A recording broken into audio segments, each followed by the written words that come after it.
Hey there, cats and kitties. I'm the Blues Man at sXeblues, and this is going to be a brief little review for the DC Comics New 52 issue number 1 of Batman: The Dark Knight. Going into this issue, why did I pick another Batman issue up? I've already gotten Catwoman, Nightwing, Batman and Robin, Batman, and Detective Comics, respectively, and why go for another one?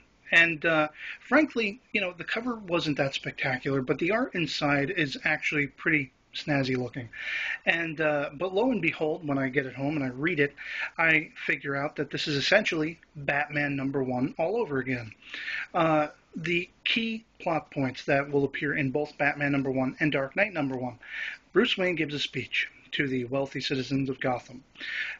Every villain in Arkham Asylum decides to break out at the same exact time, and it's up to Batman to put a stop to it, as well as some uncomfortable meetings with new faces in the after-speech party. And, essentially it's the same book with things slightly rearranged, time frame-wise. So I don't know if these are all the same events from a different perspective or not.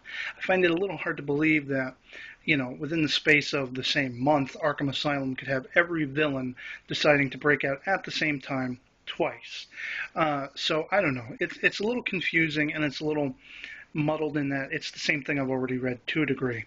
But the biggest thing that stands out to me, as far as before we get to the ending, is a new sort of foe for Bruce Wayne in the form of a Lieutenant Forbes. I don't know what bearing this character is going to have.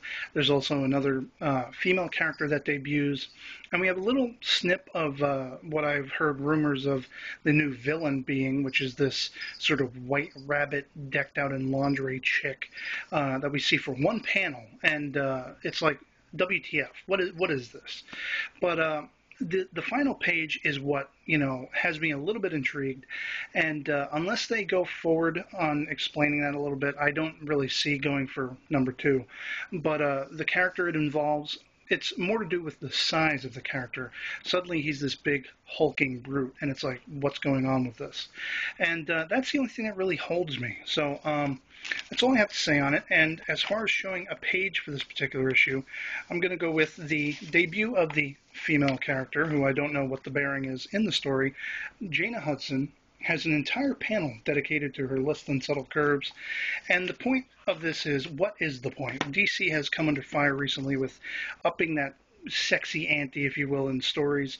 And, why? Why exactly are they doing that? I don't know. But, overall, the look of the issue is snazzy, but it doesn't have enough to hold me. So I'm going to rate this 3 out of 5. And that's pretty much all I'm going to have to say on it. So I will catch you all later. Peace.